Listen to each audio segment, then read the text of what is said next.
नमस्कार. मी सौ वीणा मुळे. भारतीय कोल्हापूर मंचसाठी मराठी गद्यपद्य वेचे यामधील मृत्यूचे चुंबन घेणारा महाकवी या आचार्य प्र के अत्रे लिखित लेखातील एक उतारा मी वाचत आहे. साने गुरुजींच्या अंतःकरणात मातेचे वात्सल्य होते, म्हणूनच जनतेची त्यागपूर्वक आणि निस्वार्थी सेवा करण्याचे त्यांना वेळ लागले. जनसेवेच्या एकमेव विचाराने त्यांचे जीवन व्यापलेले होते. त्याच वृत्तीतून त्यांच्या काव्याचा आणि वाङ्मयाचा उगम झाला.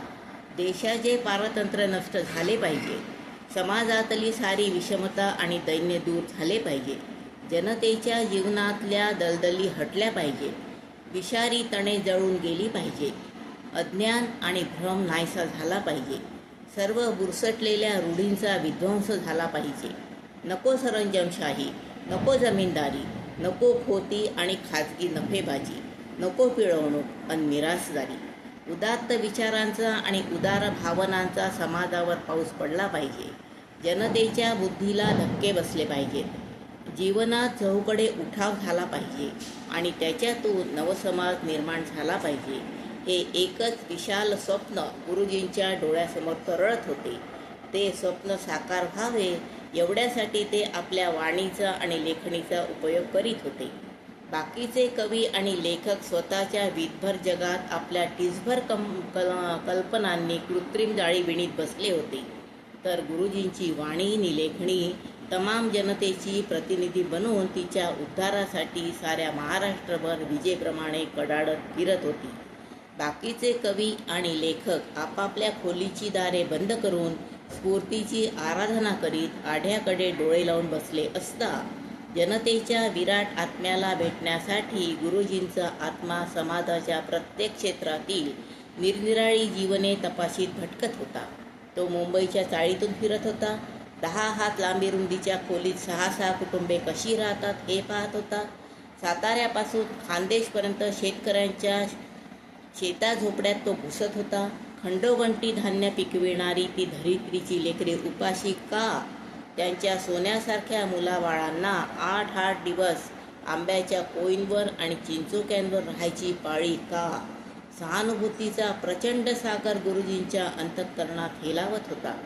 समाजात जेथे जेथे त्यांना दुःख पाहावयास मिळे, दैन्य दिसे, अज्ञान सापडे, तहानभूक आढळे, तेथे तेथे त्यांच्या हृदयाचे बांध आपोआप फुटत आणि त्यांच्या अश्रूचे आणि सहानुभूतीचे धबधबे धोध वाहू लागत.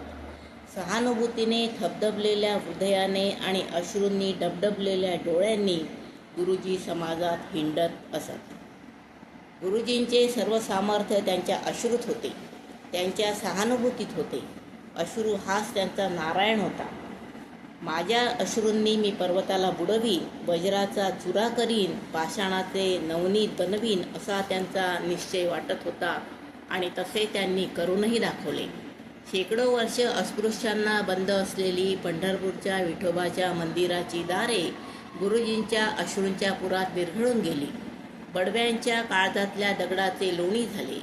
गांधी हत्येनंतर महाराष्ट्राच्या अंतःकरणात निर्माण झालेली हिंस्त्र कलुषता गुरुजींनी आपल्या अश्रूंनी धुवून काढली. विद्यार्थ्यांच्या जनसेवेवर येऊ पाहणारे संकट गुरुजींच्या डोळ्यातल्या नुसत्या अश्रूंच्या दर्शनाने मागल्या मागे पळून गेले. अश्रूंचे एवढे सामर्थ्य असताना जग त्यांचा तिरस्कार करते आणि दुबळेपणा आणि रडवेपणा अशा विशेषणांनी त्यांचा उपहास करते, ह्याचे गुरुजींना फार वाईट वाटे. वैराण वाळवंटात बागबगीचे आणि मळे पिकविण्याचे सामर्थ्य अश्रूंमध्ये आहे. जगातील सर्व अपूर्णता नष्ट करून त्याला पूर्णतेच्या परमोच्च पदावर पोहोचविण्याची शक्ती अश्रूंमध्ये आहे.